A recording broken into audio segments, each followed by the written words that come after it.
Meu nome é Bruno Galvão, sou professor de ciências e vou falar com você hoje sobre biomas brasileiros. Essa é a segunda parte. Na primeira aula nós falamos então sobre alguns biomas. Nós falamos do bioma Amazônia, nós falamos da Mata Atlântica e nós falamos também do Pampa. Esse assunto é voltado para alunos do 7º ano do ensino fundamental e ele faz parte de um grande tema chamado Vida e Evolução. O principal objetivo desta aula é permitir que o aluno possa identificar a diversidade de biomas brasileiros, bem como suas principais características. Olhando para todos os biomas brasileiros, então nós temos esses 6 biomas aqui, os principais biomas aqui do Brasil: Amazônia, Mata Atlântica, Pampa, e hoje vou dar destaque para Pantanal, Cerrado e Caatinga, continuando então a aula anterior. Bom, vamos começar falando do Pantanal. O Pantanal aqui tem uma figura representativa, e muito bem representativa porque mostra essa grande região alagada. Esse bioma, então, ele é considerado uma das maiores planícies alagadas do mundo, compreendendo os estados do Mato Grosso e Mato Grosso do Sul. Quando pensamos em planícies, estamos falando de regiões muito planas, né?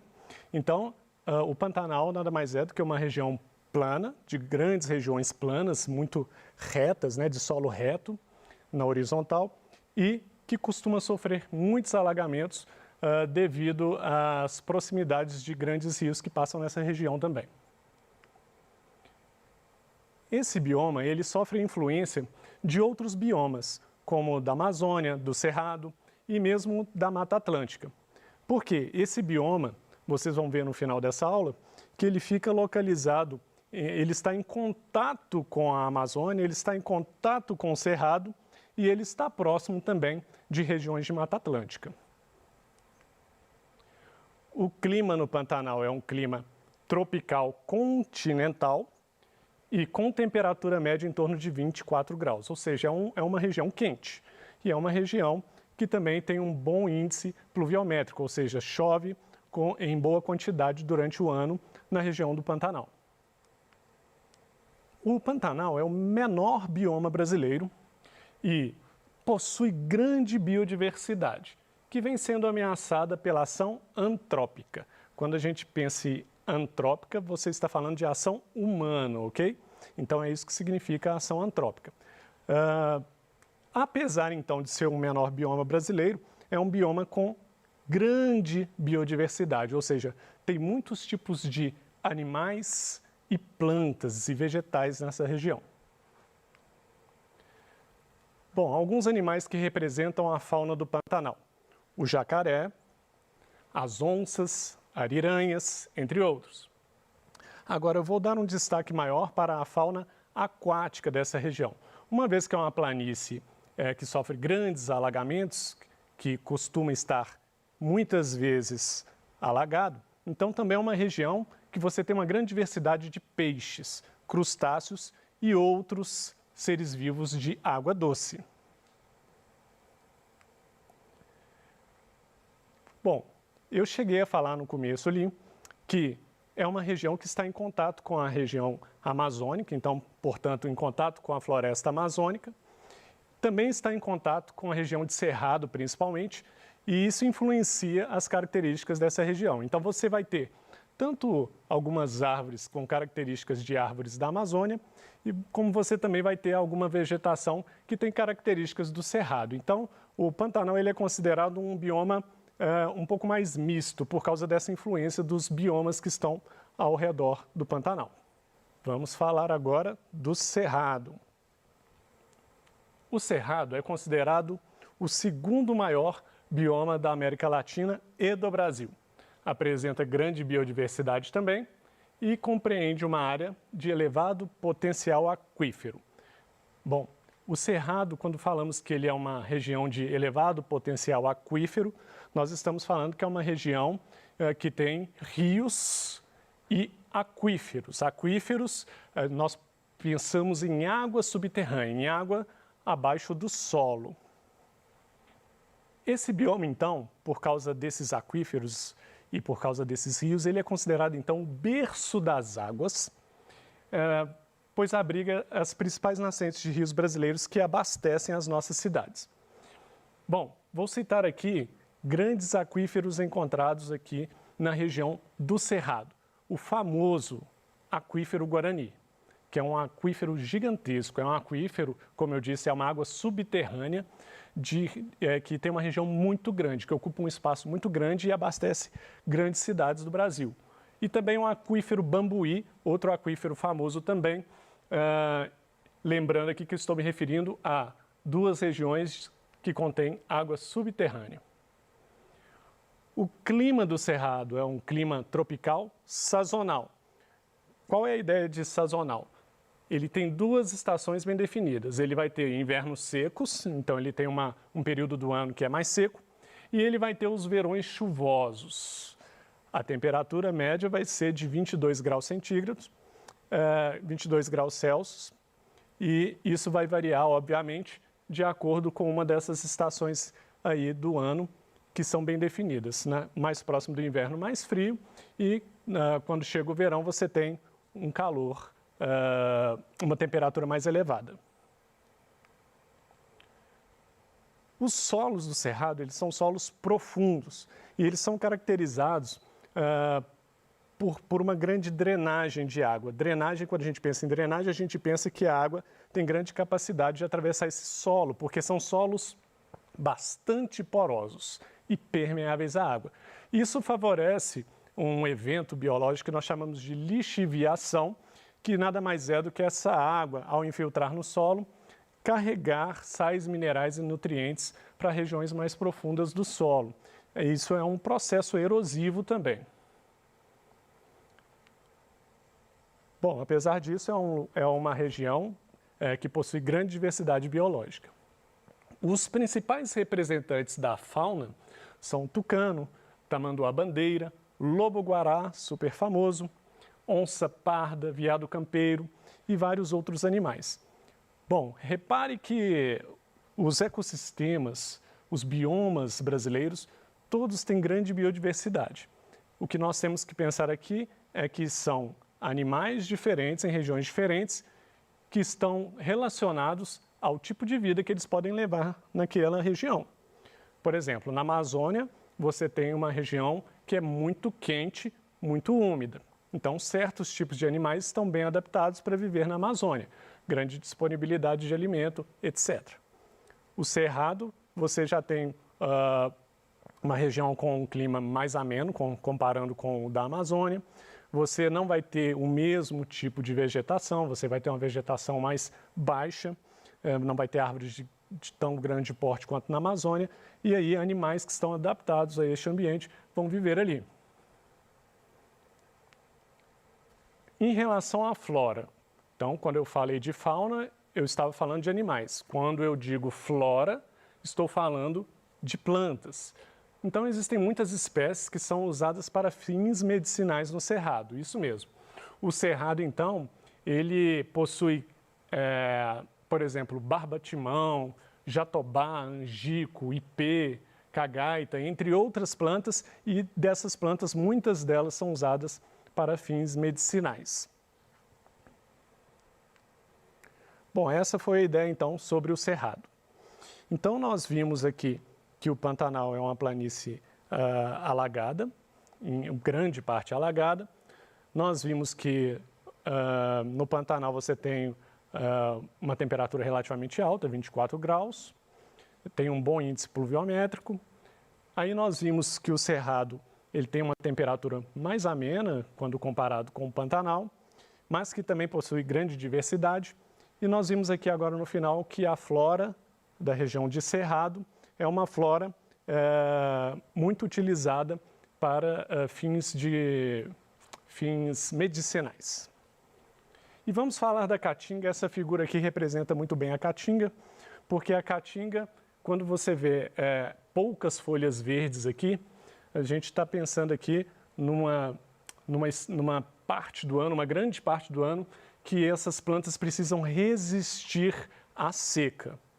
Então, nós estamos falando de uma região que ocorre no Nordeste do Brasil.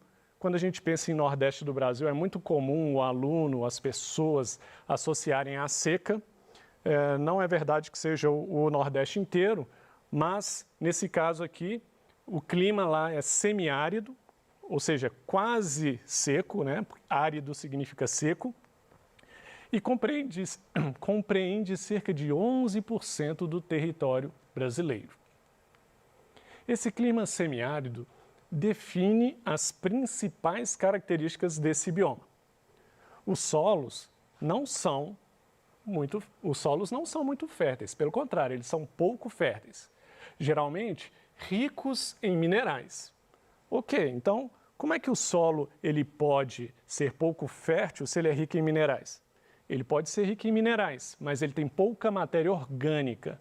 E a planta precisa tanto de minerais quanto de matéria orgânica e também de água para a planta se desenvolver bem. Bom, e aqui é uma região que não chove muito. Os solos são também arenosos e pedregosos, retendo pouca água. Possui rios intermitentes, rios que muitas vezes vão secar durante algumas estações do ano. Rios que vão voltar a ter água durante uma determinada parte do ano e em outra parte daquele ano ali você vai ter esses rios secando completamente. É isso que a gente diz que são rios intermitentes. O nome dado a esse bioma tem a ver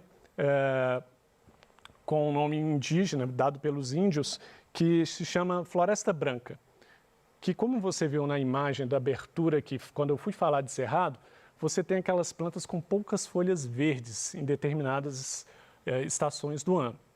Então, isso foi chamado de floresta branca, aquelas folhas mais secas, mais brancas mesmo, ou mesmo acinzentadas. Como é um bioma considerado mais seco, apresenta baixos índices pluviométricos, ou seja, chove pouco durante o ano, só que tem temperaturas médias anuais muito altas, entre 25 e 30 graus. Então você imagina uma região aqui que é seca e ao mesmo tempo tem temperaturas elevadas, completamente diferente da Amazônia. A Amazônia, como ponto de referência, apesar de ser muito quente, também é muito úmida, é uma floresta úmida.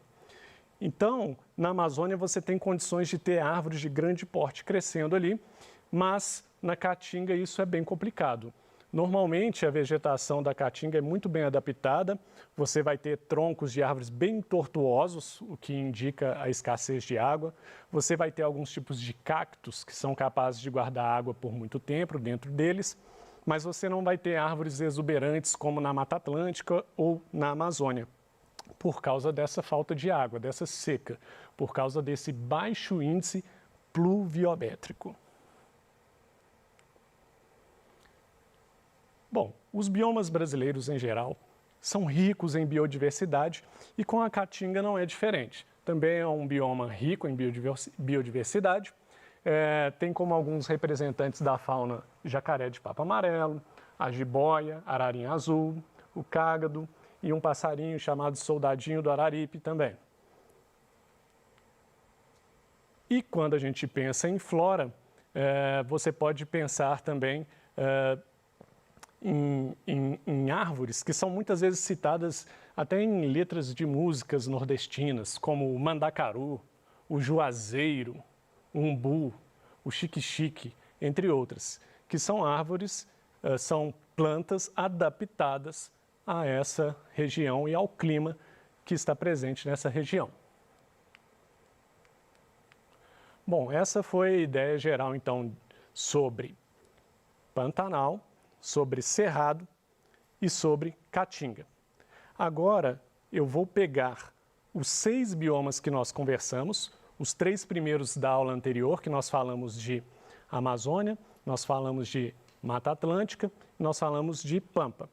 E os 3 que eu falei aqui agora, que foram